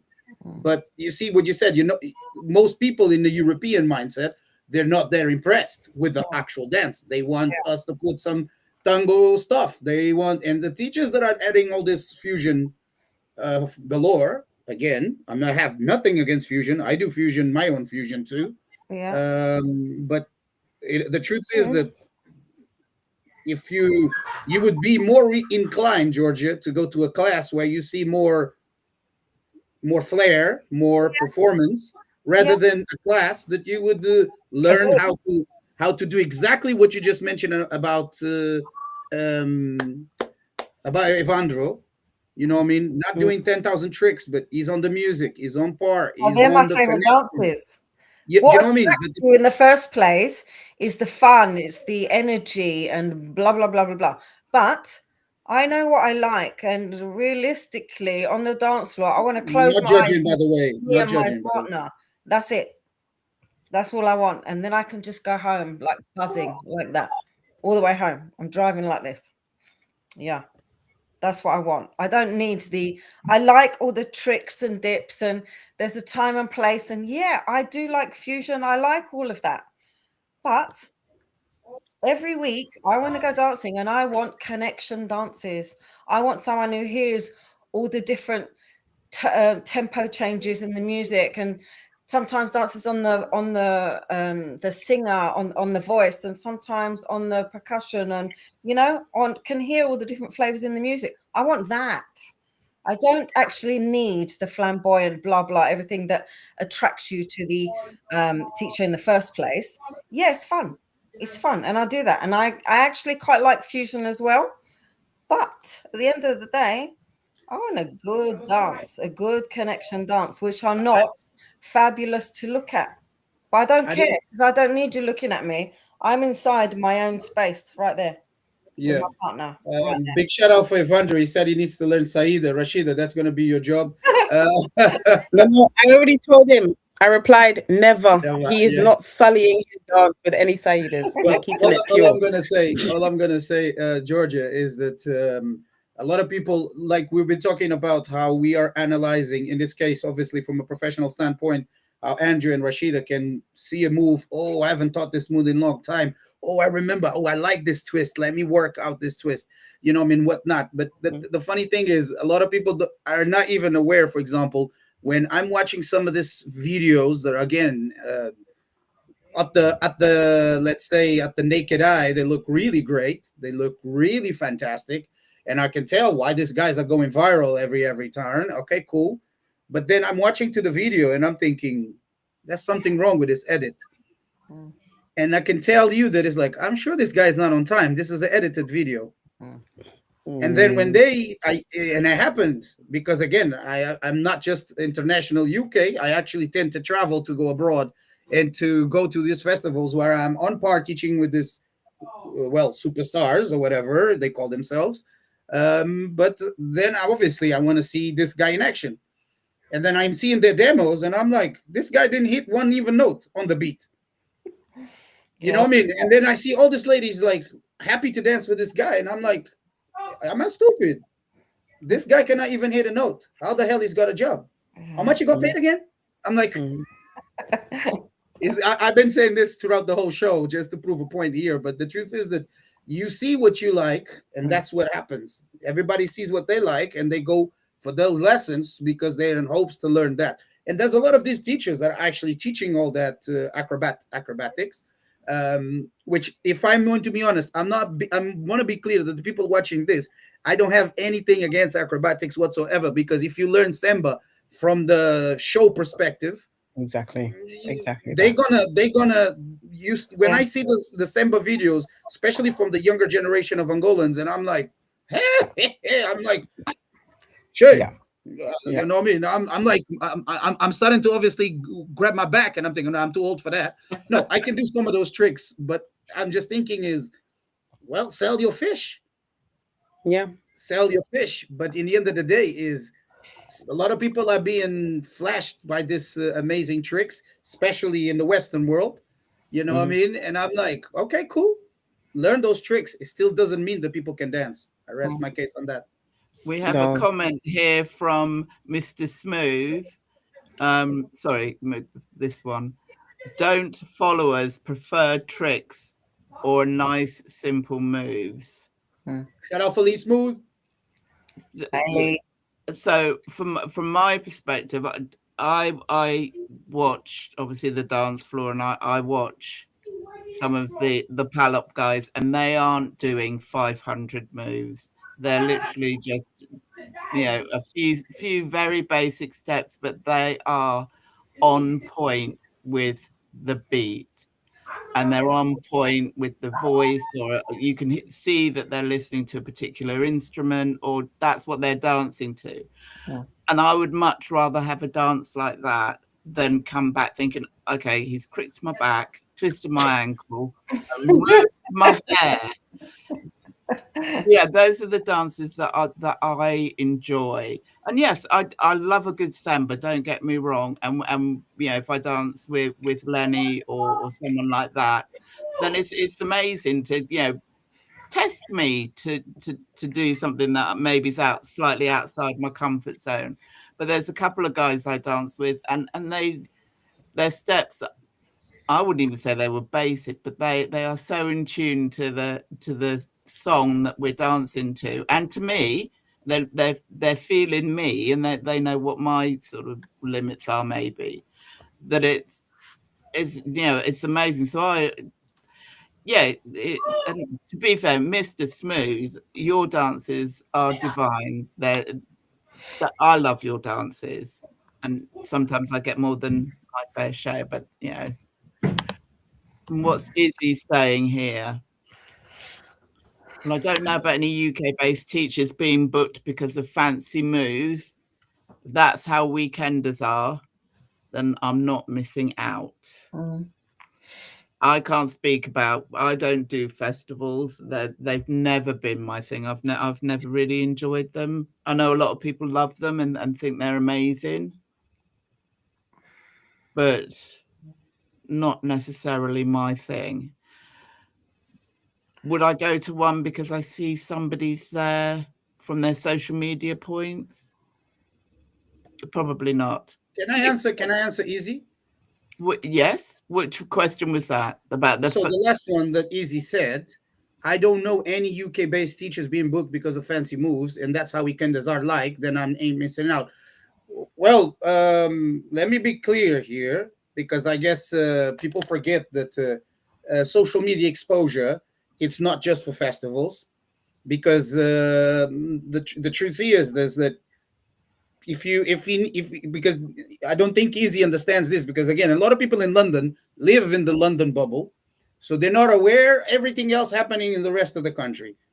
I live in London now, like here and there, so I can tell you that I've been watching this show from London, a London show from outside, and I've always been like, funny, because I live in Plymouth and I travel the whole UK everywhere, and I don't see no one in the London scene traveling, DJs or whatever. Like, I'm stating a point here. I see them here and there. But the funny thing is, we that promote ourselves, we actually travel the whole United Kingdom, and we go abroad. Now, a lot of these artists that you see on the let's say, international panoramic dance scene, because they project themselves with the social media, with the TikTok, with the YouTube, and they do all this stuff. They also get local bookings. So they also get local places. It's more, let's say, depending on where the people want to book them, but they also go to average. No, I can't say average, that sounds bad, but to local classes. It's not just about the festivals. That's just like a chunk of the business, and people forget that this social media thing, they also getting books for places, maybe not for O'Neill's, but they're getting booked for anywhere else. You know what I'm saying? So a lot of people forget that these fancy tricks are getting them bookings still to local places. So let's not forget that. And so sometimes not being aware of the panoramic of the business, this is something that it's important. And I think, Andrew, when you gave this topic up, I'm like, oh, this is gonna get hot. Let's go. Nothing personal, easy. Nothing personal, easy. I do think, though, that I wouldn't say that people in London don't travel. They do travel. Half of them have just gone over to Paris. So, and they do travel abroad to events, to festivals, and they do go to classes. I'm not talking about the people. I'm not talking about the students. I'm talking about the teachers. For perspective. No, but teachers as well. Teachers. I'm talking about because obviously when he said that any UK based teachers being booked because of fancy moves, I chose not to be booked by the fancy moves. I chose that, but you have. I mean, my brother Jay Dixon, he does a lot of fancy moves. He does a lot of fancy tricks that he knows that that's what the people like, and he teaches them very well. Do you know what I mean? I teach with him everywhere. But he's saying that I don't know any UK-based teachers. Easy. You got Jay Dixon on your heels on a current basic. You think it's because of his pretty face? Hell no. He's a very good trickster. There you go. Not just tricks. I would say that the Jay Dixon is not just about his tricks. There are other things that he does well. I'm not saying that. I'm just answering to the comment because he's saying that any I don't know any UK-based teachers. And I'm like, you don't? Yes, you do. That's all I'm saying. Because again, what I'm saying is there's a choice to teach the tricks and there's a choice to not teach the tricks. You know what I mean? You have Rashida and me being more about foundation, about more things that they can learn and use in the dance floor. And we stick to that. But you have others that are actually showing off. And it's nothing wrong with that. I'm not even criticizing the sell your fish, but there are UK-based artists. No, I do think that teachers do need, in order to get bookings, you do need to promote yourself. We wouldn't be here if we didn't promote. So, of course, we have to promote ourselves, and I'm probably the worst person ever, which is why people don't ask me to teach. I am still available for bookings if anyone would like to book me. But I know that when I was teaching out of London at a particular place, all the people wanted to learn was tricks. Now, I was starting a basic Kizomba course with this particular group of people.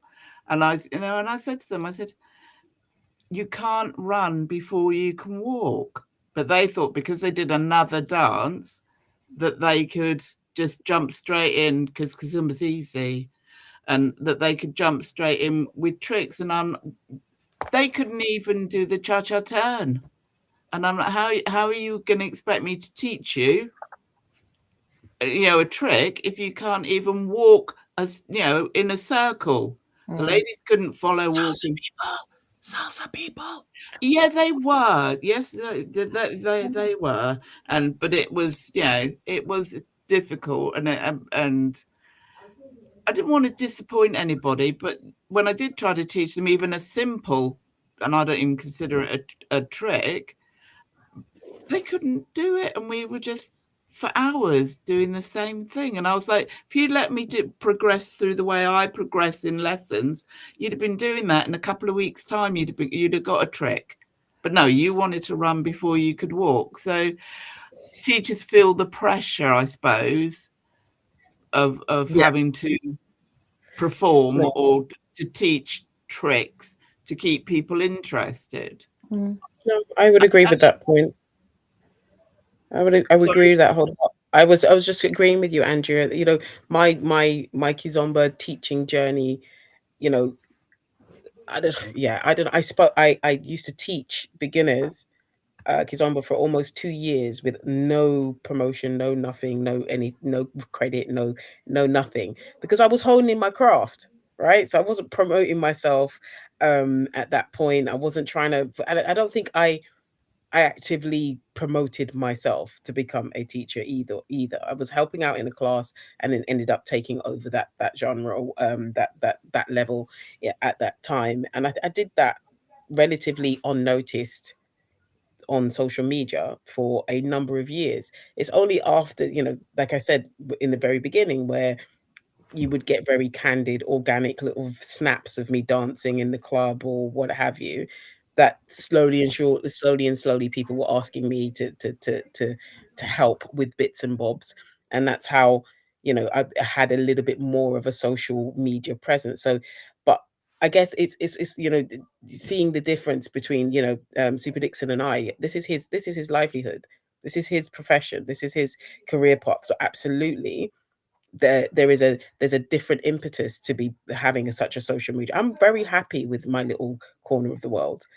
I get to influence people and build relationships and what have you, and see people on a regular basis, and people get to know what I'm like, and they get used to my idiosyncrasies, and it's my happy place.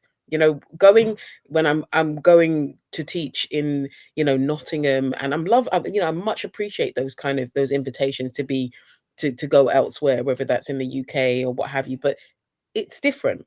Like, then, because I've built up a little bit of a base in London, and when I go elsewhere, I have to moderate myself. I can't let my mum escape my mouth too much, because they don't know me that well yet. So yeah, those things you can't really bottle up and promote. And I've never really had, and because of my journey into becoming a Kizomba instructor, I've never lent on social media in my promotion. I've always been like, people that come approach me in the club, or word of mouth is still, despite Gen AI, ChatGPT, and any other kind of Terminator take over the world situation, word of mouth still is the strongest for marketing tool that actually yields the most output. And I think that's what I've built my Kizomba career on, and I'm very grateful for it. But I'm also very happy in my corner of the world, because I'm not dependent, in terms of my livelihood, on the Kizomba. So I do it for the joy. So I think that there is definitely certain differences of people that are promoting themselves and putting these videos out there, attracting lessons. Everybody's got their individual motives, and no hate no hate at all. Everybody must do the hustle the way they need to hustle. But I guess it's your motivations and your integrity. Super Dixon's found a relatively healthy balance between keeping it real, and but doing the professionalism of marketing himself as an entertainer. And I don't feel the need or the impetus to do that, because I have the wonderful people like here be like, yeah, but she does really good. And then I'll be off to, I don't know, Bath or something, to teach a class. And I'm at least I know what they're getting. I'm confident and reassured that if I'm being asked to book, they know what they're getting, because I haven't amplified that I'm doing cartwheels and karate chops and whatever else in my Kizomba. I'm just going to bring in David. He was meant to be here earlier. He's just appeared, so I don't know. Hello, David. Hi, apologies for the lateness. In my head, it was on Tuesday. I've got a hollow head, so apologies for that. I've been replaying over and over again all the things that I think I should share, and I'm so sorry. I've been watching the Olympics, and it's not even that interesting. So apologies to everyone. That's all right. We'll bring you back. You stay here for now, and we'll bring you back on another show, because it's important. That's what I call African time. Thank you.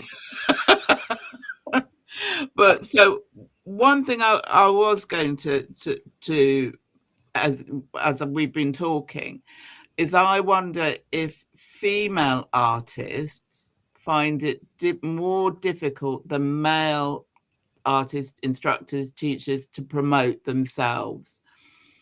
I know, obviously when I was teaching and when I have been teaching, so I tend to mainly do privates now, is that people would say, oh, well, you can't lead men, you can't teach men. And I thought, well, I do both roles. I think I can teach everybody.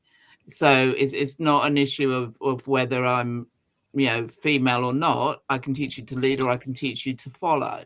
So, Rashida, do you think that would influence? Oh no, let me ask Georgia.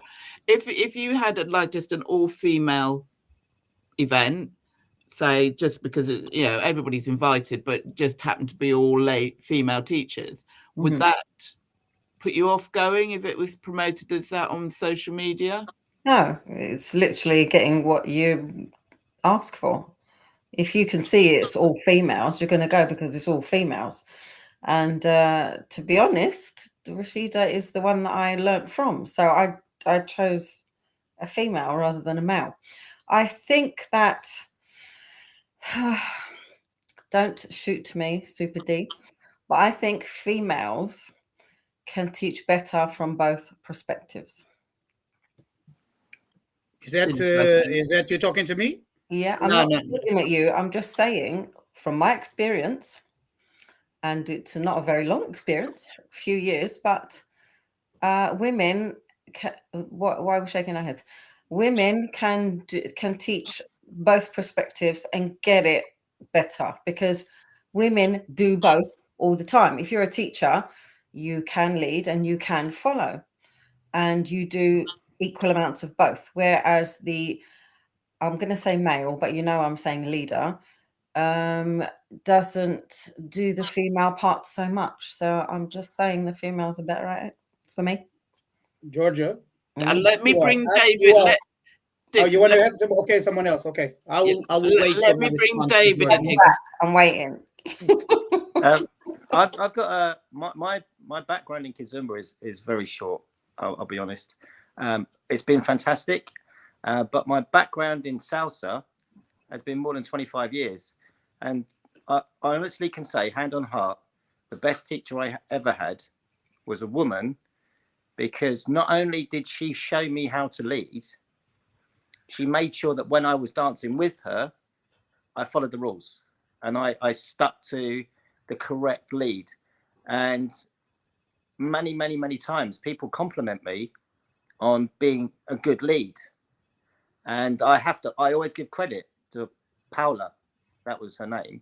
Yeah. And she by far was the best teacher I've ever had in teaching me how to socially lead.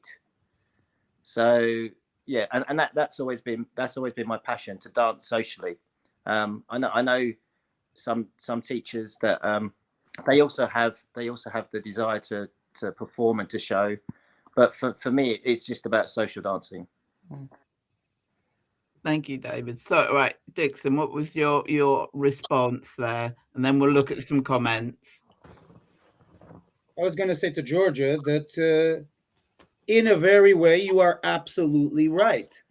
You are absolutely right. Because one of the things that you see a lot in the business of the dance game, most of the times, the guys just rely on the female to do her thing. They teach the man, you teach the woman, whatever done, or the classes are orientated only for the men. Exactly. And therefore, consequently, one of the funniest things is the women when learn how to lead.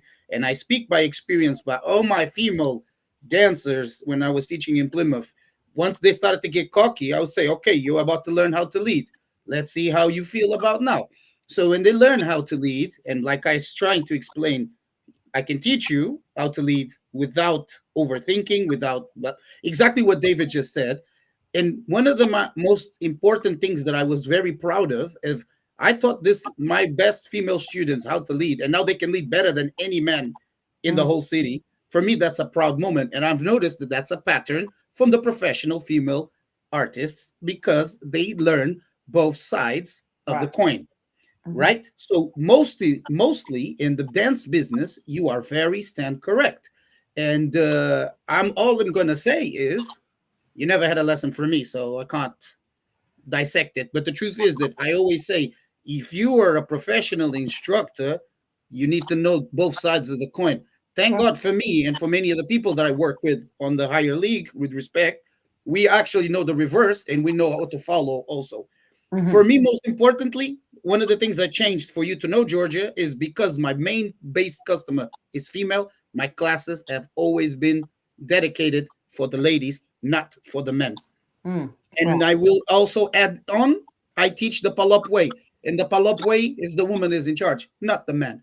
So there you have it. I agree with you full-heartedly. So David even said himself, there you go. Someone wants to teach you how to dance properly, definitely is going to be the woman. So Yeah. I know for a fact I'm one of the few who actually knows the both things. But I always appreciate the ladies in the game because I know that they're doing a far better job than many instructors, male instructors. Yeah. Let's have a look at some of these comments because we've only got 10 minutes left.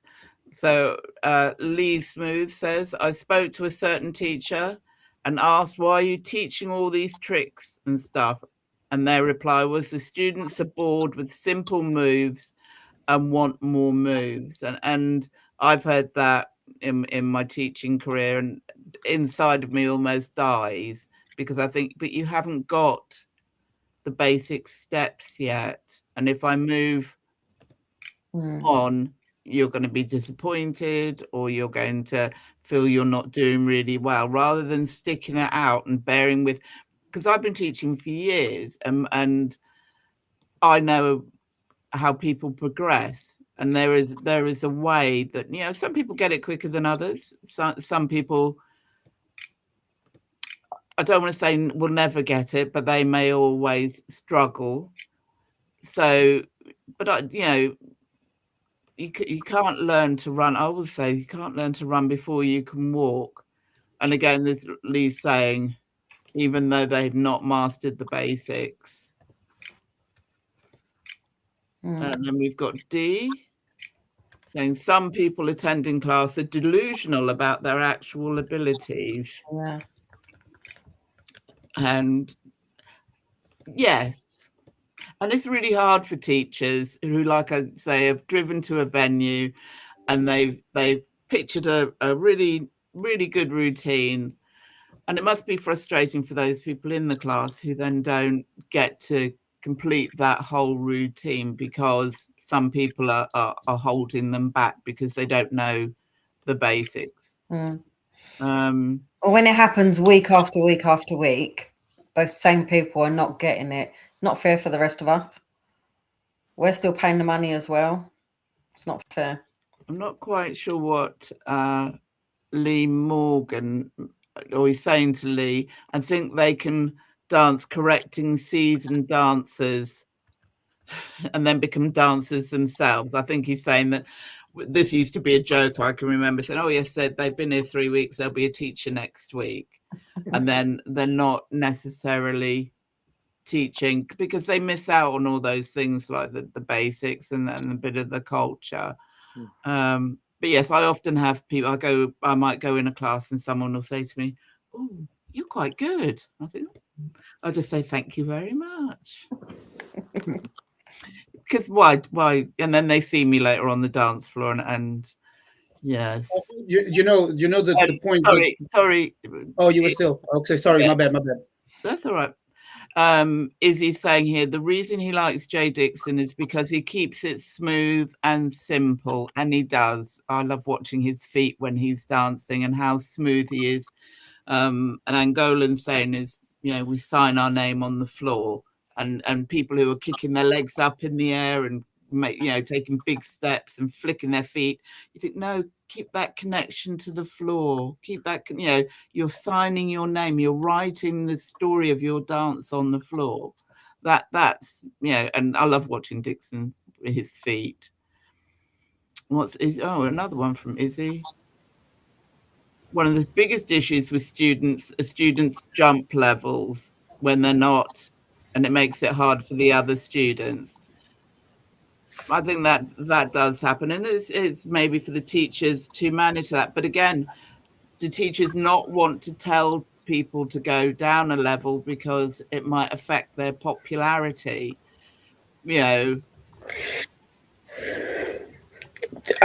If can I come in? Absolutely. Okay.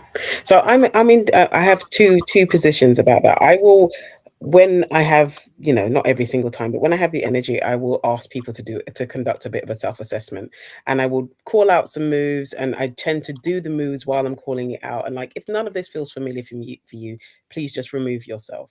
Yeah. Then there are times that I see this that they don't remove themselves, they come back or what have you, they're complaining and what have you. But I'm booked to do a job, right? And the promotion and the marketing and because again, like the differences between Super Dixon and I'm booked to teach. I don't promote. I don't have I'm not a promoter. I don't have a dance school. I don't have a whatever it is. But there's some responsibility on the promoter to also be like, to take feedback from the class, because I say when they feedback and be like, I don't know why he was in the class, or what, I'm like, talk to the promoter. And there are times that the promoter will have a quiet word and what have you, but how would it feel for not only for that particular student, but also for the rest of the class, for me to be calling out somebody and be like, you can't be in my class because you can't do these moves? Because yes, that might be shame and whatever else for that person, but it also sets a precedent for the rest of the students. Like, if she could do that to him, she could do that to me. And then there's it doesn't matter how great my moves are, I become somebody that you don't want to be around. So I think it's a difficult position for a dance instructor to be evicting people out of the class. I do try to do the self-assessments when I can. Sometimes I've given up the ghost, but I don't think it's a purely an instructor's responsibility. And if you are in festivals, the way that you market the level of the class is your responsibility. And to empower potentially the students or the teachers to be like, this is not the class for you. But to manage it all in the moment, I don't think it's unrealistic. It is hard. David, what do you feel about that? Would you skip a level if you felt? Well, I've always taken my time with learning the basics. I've always found that spending 6 months, in the beginner improver level is essential, even up to a year. And that's what I have done through learning salsa and through learning kizomba. I always wanted to be really secure with my basics before moving on. On the other side of that, I do recognize that it's someone's night out, it's someone's social evening, and you don't want to put a downer on it. You don't want to create an environment that's anything less than really positive and really enjoyable for people. So that's also really important to bear in mind as a teacher. You're there to promote happiness and joy through dance, and by as Rashida said, by calling someone out, it's going to possibly ruin their night, and that's not the game. That's not the reason why we do this. The reason why we do this is to bring joy to people. While Rashida was talking, something came to my head. I'm a primary school teacher, and so I just suddenly had in my head, differentiation within the class. And I was thinking, how can we differentiate within a class, by saying, for those of you who can do this, for those of you who are struggling, perhaps concentrate on this. I hadn't thought about it before, but it's just what Rashida was saying, to bring a bit of the classroom, my background of teaching children, into this. And I don't know how it would work, but if you weren't watching the Olympics, David, you would have heard that I have done that on occasion. It's just very, very difficult to do it consistently. I do. I'm so sorry for being late. Yeah, I'm really as I said in my head, it's like I'm all ready for Tuesday. Don't be late. Tuesday. I was only. We had the conversation on Friday. I said, see you Monday. Which Monday? As I said, I'm on Angola time. So right, Portuguese time. Right. Not Portuguese time, but yeah, Portuguese are the same. Yeah. Do a last few comments. Wait, Andrea, you skipped me, yeah? I didn't skip you. No, but in this topic that you feeling left out, Dixon? No, it's just I spoke, but then you said you haven't finished, so I went to be quiet. I mute myself. But then Rashida interjected, everybody interjected, and I'm like, can I finish this? Oh, Because the thing is, like, I wanna just say that because we were talking about the tricks, and then we shifted the subject for kicking people out of the levels. I'm gonna say this. One of the things that I keep saying to people, and the reason why I shifted back to the source is because we messed up, and I keep saying to people, we messed up for 10 years of teaching tricks and giving the people what they want, and that now we're paying the price, because that's why the level is so low, because everybody comes to the levels, everybody skips the foundation and whatnot. They think they learn salsa bachata and they can come here and then skip the level and go to improvers, and then this dance is not good, what is this? And then we teach them tricks, but then they can't dance.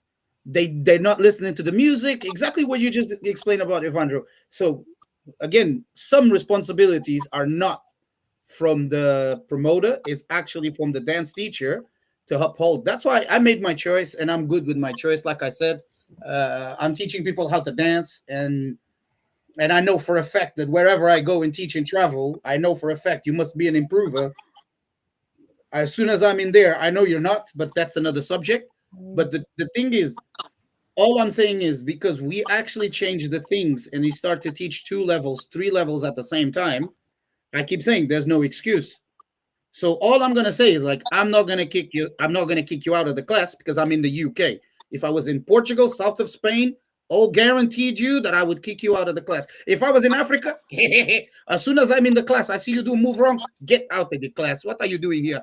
But in the UK, because of the people are social dancers, and I understood that, let's just have a good evening, let's have fun. But if you're not on the level, I can guarantee you that I stick to the level. Whatever, level one. I love beginners, by the way. Beginners class are my favorite. Less ego. They are there eager to learn, like a kid in primary school. Beautiful. Level 2, level 3, I'm just thinking I'm gonna have a good time. And your criticism, again, people sometimes gonna complain about the teacher not being a good teacher when you're in the level, when the people are in the level they should not be. You know what I mean? But that's why I keep saying I simplified my life. I'm teaching people how to dance. I'm doing, like, again, what I was trying to explain about Jay earlier. It's about dancing tricks. And I keep saying that I know for a fact Jay is doing dancing tricks. Is super smooth, is super light, but he's sticking to the soul of the dance. He's doing more flamboyant. Yes, I am not. Sometimes I do, sometimes I don't. Depend on the real level. But when we're talking about this, people that come to a level, and I only going to give this as an advice. When people come to the class, I always say, if you never did Kizomba before, you can go to the beginners. And I turn my back. Who stays in the class? We usually say, if she dies, she dies. Whoever's in the class, they're going to feel a different thing. And like David, I will also break it down, the moves, nice and easy. So you know which 1, 2, 3, 4, like you are in primary school. It should not be that way, but here we are. Georgia, let's bring you in here, because obviously DJ Gatito is in the house, by the way. DJ Gatito is in the house. Yes, I had noticed. But Georgia, going back to you, because obviously you are in the class. You've seen whoever it is teaching on social media, or playing their things on social media, and then you get there and you're stuck with learning half a routine, a quarter of a routine, because people aren't at the right level. Yeah. I don't know where to start with that. I mean, at the beginning, there's a lot of beginnings. I'm going back. I want to say it's everyone starts somewhere, fine, and we all think we're better than we are sometimes. I was a salsa dancer for a gazillion years, and I thought I could do kizomba. I thought I've done other dances and picked it up like that. Kizomba's not one of those. You have to start from the basics. I mean, you have to start from the basics with everything as well. But kizomba is a different tempo entirely. It looks like walking. There's so much more to it. So many people have said, it's just walking. How can it be so difficult? I'm like, well, you frigging try. See if you can keep up with that one or that dancer. See if you can do that. Gosh, it's very frustrating because yes, they're paying. I'm paying also. I don't want to be waiting around all night. When the teacher says, right, we're going to do this move, that move, that with all the moves, saying the moves and whatever language they want to speak. Rashida uses her own language, but we still get it. She's showing us the move at the same time. It's not difficult. If you're in that class, in Rashida's class or your class, Andrea, you should know these moves visually or by name. Yeah, whether it's a nickname or the actual name, you should know these moves. If you don't know them, you're holding us up, and you're holding the rest of us up. And if I'm going back to the table and just standing around, as you know, all night I don't go back to the table. Sometimes I cannot make it back to my table for a sip of water. But if I'm going back to the table in the middle of in the middle of a class, I'm bored. Means I'm waiting. I don't want to be waiting. I've paid my money too. That's why I learned to lead, Georgia, because I spent half the time. I've paid my whatever it is to get in for a class, and I ended up standing around because there was 3 men to 20 women, and I'm like, well, if the men can lead, I can lead. It's not that difficult. Yeah. But also something that I was just, as people were talking, was when teachers assess somebody as moving up. This is a difficulty. Some teachers will move people up to the next level, but maybe I necessarily wouldn't move up because, and I see them in the intermediate, advanced, whatever class, and I think, why on earth are they in that class? Yeah. They can't. Their poise isn't right. Their frame isn't right for this dance. Hold. Yeah, somebody somewhere is told that they're a good dancer. How many times?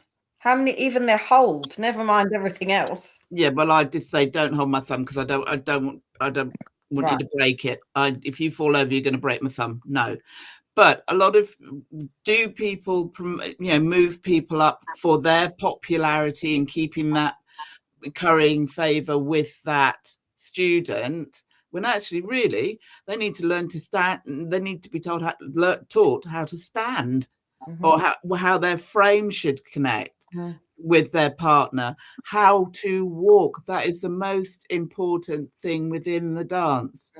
We're not running for a bus. We're walking with purpose when we're dancing, but we're, please don't lift your feet up and stand on my feet because, my shoes, all right, they're not that expensive, but I may have had my toenails done that week. So there's a lot of things that at one event they might say, oh yeah, this person's advanced intermediate, when actually really you look at them and you think you're a beginner. People would come to a particular place where I have taught and they're, oh yeah, I've had 6 lessons, I'm amazing, my teacher says I'm great, and you dance with them, you think, I don't know who your teacher is and I'm not going to name or shame. However, I think they need to go back to beginners lessons, and that's a difficulty when people learn off YouTube or learn not within the culture, maybe that they think, people think they're amazing, and I see them. They come to London to dance. They've learned, and they were a big fish in a small pond outside of London, and then they come to London or whatever, and they then see us and they're like, oh, I'm with the big guys now. And that I'm not saying that London's the best place to dance. I've had amazing dancers outside of London. However, we need to be supporting those classes outside of London because they do struggle sometimes, and we need to be supporting them. But I'm getting slightly off the track there. Can I just you're saying that it's difficult to tell people, listen, I don't think you're ready. I think you should go back to whatever class they just came from, yeah? Not in a rude way. When I was dancing salsa a long time ago, I was taught by a huge Cuban dude who didn't have any tact. He didn't care if he was rude. It didn't put me off because he was a fabulous teacher. And if he was like, what are you doing in my class? That's what he'd say. He'd like move, and that was it. That person would be gone. But you'd aspire to be in his class because he was friggin' excellent.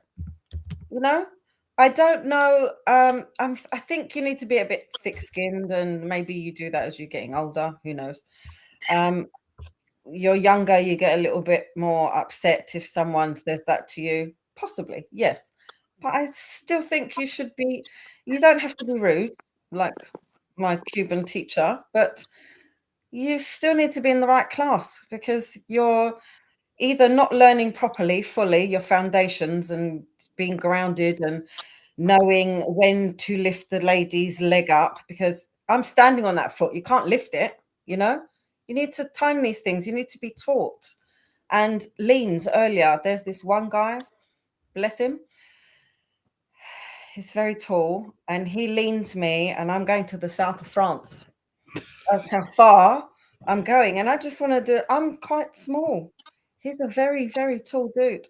I just need a side step next to your foot, you know? So these things need to be taught. You can't come from South or wherever and go, yeah, I know how to dance. I'm going to do this. I'm going to go into this class.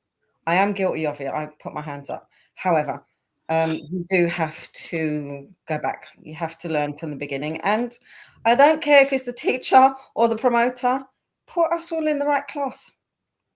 Because that's how we're going to learn. You can't run before you walk. You just have to learn. There's no way around it. You've got to go through. That's it. So, yeah, it's down to you lot as teachers, I think, to put us all in the right places. Everyone has off days. On that note, we need it's gone 10 o'clock. Last word from you, Rashida. Oh. Or a last word from you. It's been a really interesting discussion. I think social media and promoting your dance ability and capability has its place. I guess it's to moderate or, have some real expectations as a student, as a consumer, for many, many reasons that we've discussed already over the last 2 hours, that you're not necessarily going to get a replica of what you see on social media in the classes for a multitude of reasons. But definitely social media has a place. Kizomba wouldn't be as big as it is in the Western world without it. So that in that way, it's a blessing, like to have our Kizomba community as big and far reaching as it currently is. And long live Kizomba and Semba. Yes. And bit David, you were here a bit late, but yeah, we start this again tomorrow at 8 o'clock. That'd be really good. I will be teaching in person in real life at that time. But like all you guys have said, it's the dance is better in a really wonderful environment, and we just try and do what we can to make it the best we can. Thank you. Georgia, quick word from you. Yeah, I mean, I've got so much to say, I don't know where to say it. There'll be a part 2. Yes. Let's do it again next week, where there's more to say. No, we're going to the club tomorrow. No, dancing night. Okay. And Dixon, from you. You're on mute. Yeah, to do it. I'm doing 10,000 things. Anyway, this is a very interesting topic. I must say that we went derailed a bit off the topic, but I think definitely a part 2 will be made out of this, dissecting more about the part where, like I said, there's like teachers are representing a culture. Some of them, it's not even from the culture, but it's not a point. But the way they're embellishing or selling their videos or whatever. I'm not saying this is a counter, by the way, because I appreciate everybody that's promoting that embrace the culture that is not theirs. All I'm saying is that I see all of these videos, all of these people doing all of that, and some of them can't actually deliver content like you guys mentioned, with culture, with history, with a foundational story that it represents every move. Cubans, for example, they have their gods and whatnot. We may not have the gods, but we have lots of things that are the daily life of a African family. And some of us have the stories that we grow up in Portugal. And the funny thing is, like, again, a lot of people would discuss that this is not important. I personally think it's very important when you represent culture. And I think, again, I see a lot of people from the culture be sidelined.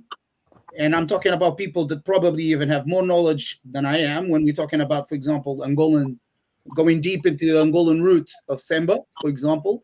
You know, I mean, Kizomba can be a bit more diluted, unfortunately, because it requires all the Palop influences.